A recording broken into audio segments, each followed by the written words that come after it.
Hello everybody, welcome back to my channel. If this is your first time here, my name is Lynn. If not, welcome back. It seems like people are enjoying the Hoya After Hours episode that I released a couple days ago, and since winter is honestly about to descend upon us, it's literally gonna snow in the next couple of days here in Michigan, so I will probably be filming a lot of after hours content just because it gets dark very early and I'm bored and I'm gonna be doing plant chores anyway, so I might as well bring you along for the journey. If you hear any weird noises, it's my senior corgi Tori. She's just right here. She's gonna be doing her thing, so if you hear banging and stuff, it's just her. So I hope you guys had a wonderful day. In today's video, we will be propping these three Hoyas over here for my friend Tracy. I'll be preparing a propagation bundle for her and she'll be in town to collect them over Thanksgiving weekend, so that's gonna be fun. Who doesn't like new Hoyas, right? Before I start on any of my propagations, I always need to have some things ready. I always have a rack ready in case of messes, my propagation scissors, very important, and a squirt bottle with 70% alcohol in it to disinfect my scissors. And in this case, Tracy has specifically asked for floral tubes. So we're gonna be propagating all of these cuttings in floral tubes for her. And these are not the like giant ones that I recently featured on my Instagram. These are the regular size ones that you would get from any Hoya seller.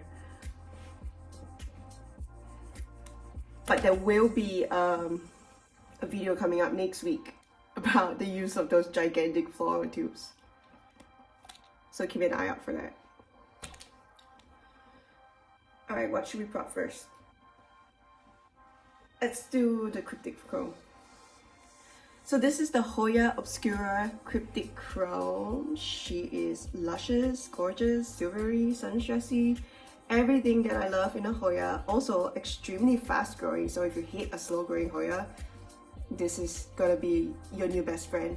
I released a short about the Hoya Obscura Silver and also a full video on all the Obscuras I have in my collection. If you haven't seen those, go check them out. I will be linking them in the description box down below.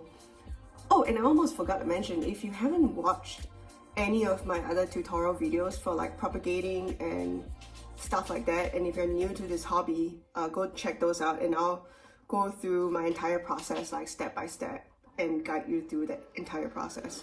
So today's probably not gonna have a lot of explanation involved. We're just gonna be doing, because it's Hoya After Hours. We're just doing stuff. I'm just putting it in my lap just so we can stay in frame.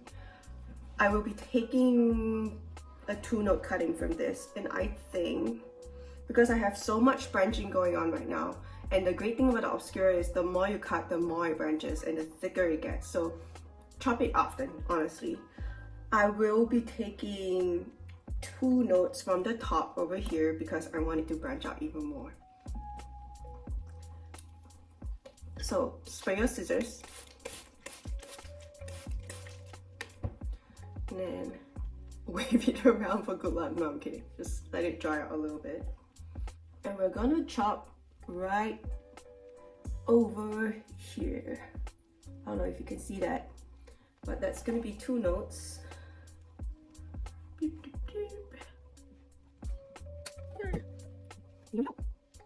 So the Hoya Obscura is a very juicy Hoya. You're gonna wanna I usually just kind of tap the end. Look at it, it's literally dripping. I usually tap it against a rag just to help it callus over easily. But yeah, here's our cutting. 2 notes. These are gonna be amazing roots. And then the Hoya would usually root all along the stem, but because this Hoya has such amazing aerial roots going on right now, it's probably going to take root pretty fast. So we're going to leave these cutting to a side and let it callus over. And here is our second Hoya. This is the Hoya, I'm not even going to try to say this. Just look at the name down here on the screen. I cannot say the name of this Hoya. I can barely spell it. Every time I want to talk to somebody about this Hoya, I need to go Google the name, copy paste the whole thing, and put it back in the chat message because it's so hard to spell this Hoya's name. but I'm gonna leave it right here. This is a wonderful Hoya. It doesn't have any splashing, it doesn't have any variegation, but the leaves, like new leaves, do come up like bronzy before it fades to like a dark deep green. It is an extremely fast grower. So if you hate slow growing Hoyas, this is also a great Hoya for you. But the main reason why I got this Hoya is because of its amazing blooms. So this has not bloomed for me just yet, but I am very excited that it will bloom for me eventually. This Hoya also branches out very readily and very easily. So I'm gonna chop this top note over here because I want it to branch out even more and grow denser. And scissors, and then spray your scissors down. We are gonna chop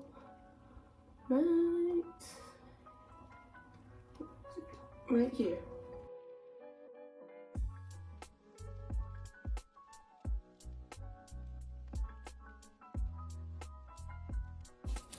Move this aside. And here is our beautiful propagation. Look at those leaves, they're so glossy and they like come down to a really sharp point, which I think is really pretty for like a Hoya. But yeah, it's a beautiful Hoya. And again, light affects the growth of your Hoya leaves. And I have this perfect cutting for that example. So these leaves here, 1, 2, 3, 4, they were all grown under very high light conditions. So they were facing extremely bright light. So the leaf sizes are a lot smaller. And then look at this new leaf over here, how much bigger it is compared to the leaves down here. So I recently moved this Hoya to the back of the shelf and have like other Hoyas blocking the light a little bit, and this leaf developed like facing the wall. And so because it's getting so much less light, it's so much bigger compared to all of these other smaller leaves. And again, beauty is in the eye of the Hoya beholder. Grow the kind of leaves that you like. If you like tight, compact, itty bitty leaves, then do that. Like give it lots of light and it's gonna grow really fast for you. But if you like bigger leaves like that, that's like chunkier, then give it a little less light and then it will grow a little slower, but you'll get the leaves that you like. I don't think I have featured this Hoya on my page yet. It's not looking the best. This is the Hoya-related, the fuzziest Hoya to have ever lived. It's plushy. It feels like someone once said to me in a meetup that it feels like a peach, and I would 100% agree that it feels just like the skin of a peach, but without like that hard flesh underneath. So it's just like so soft and plush and feels like a fleece blanket. I just like every time I walk by this Hoya, I'm always just like touching and feeling and just like, you know, enjoying the textural element of this Hoya. So it's not looking the best because I damaged it pretty bad when I was moving my plants across state lines, and she's just only recently bouncing back, and I've been chopping her quite frequently to kind of get like a more compact look to it. I don't quite like how it looks right now, and so I'm still working, trying to rehab her and like trying to get her to like the style that I like. That makes sense. So we're gonna chop her for Tracy. Again, scissors, spray down.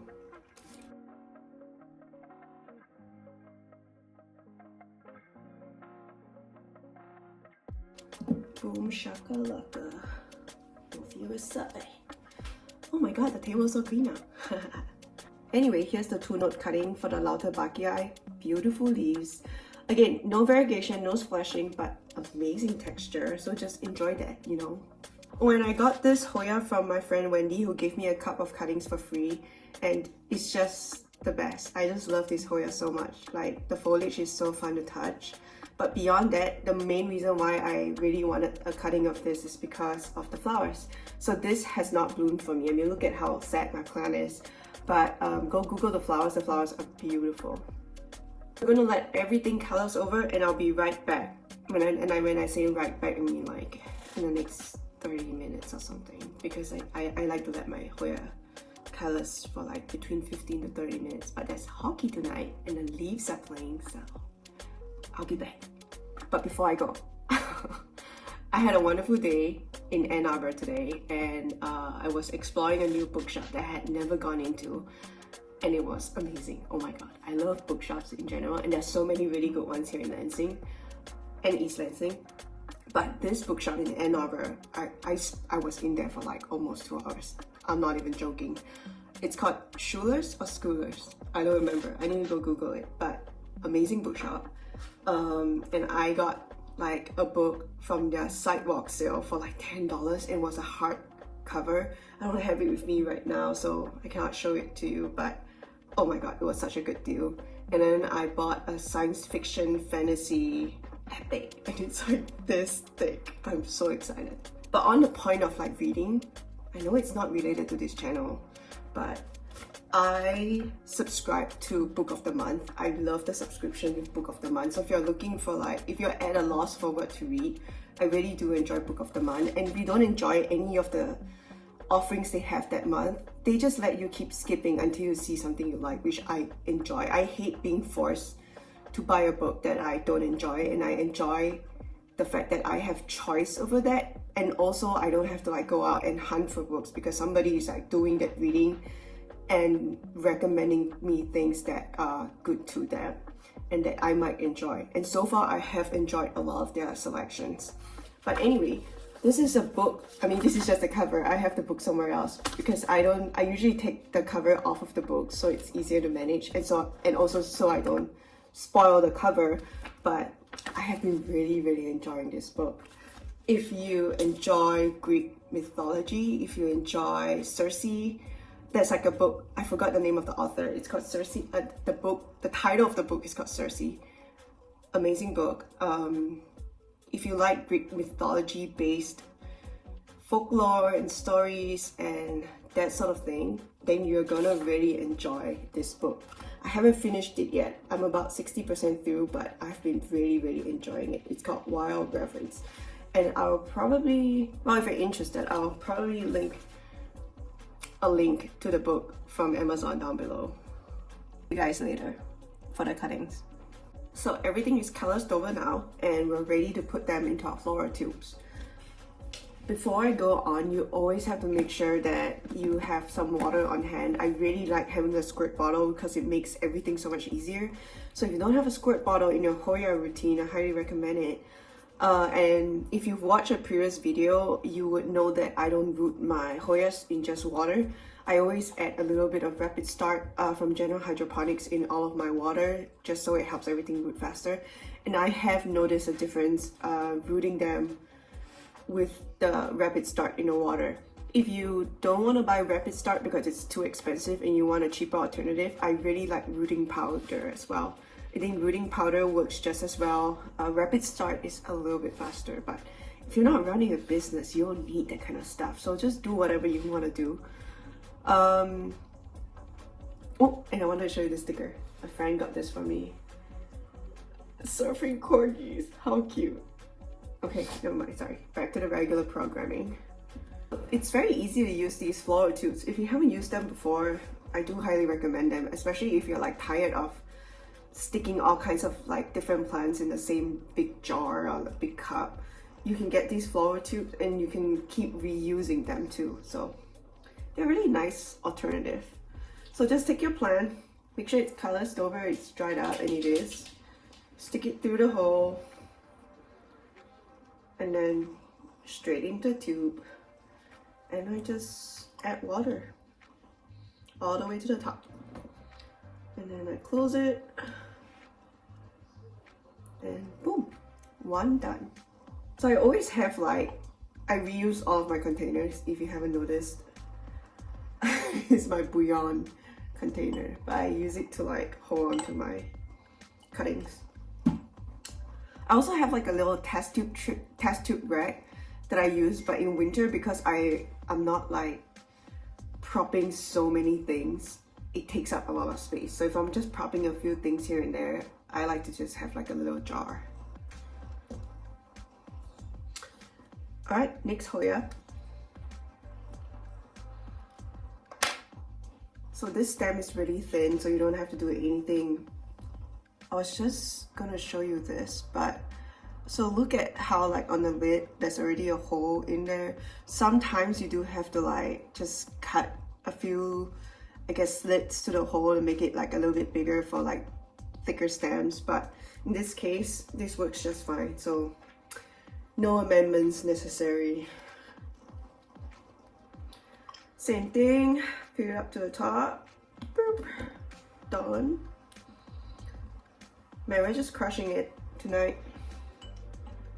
And for the last one, because this Hoya obscura has like these awesome roots on the side, and I don't want to break them, I think for this one I'm gonna do it in fluval, just so I don't damage those roots and they grow up nice. I have some of this leftover mixture from another video that I'll be releasing next week, but it's a mixture of perlite and fluval. So it's just perlite and fluval, and I'm running a little experiment, so you're gonna see that video before you see this video, I think. Or maybe you'll see this video before the other video, whatever it is. That's what we're gonna use to root Tracy's Obscura Cryptic Chrome here. Because look at those beautiful arrow roots. I don't want to break that trying to stuff it into a tube, you know? Alright, I have a little shot glass here that I get from Amazon, and you can get these from any liquor store or on Amazon. I'll link it down below. But I'm just gonna fill it up about halfway. And then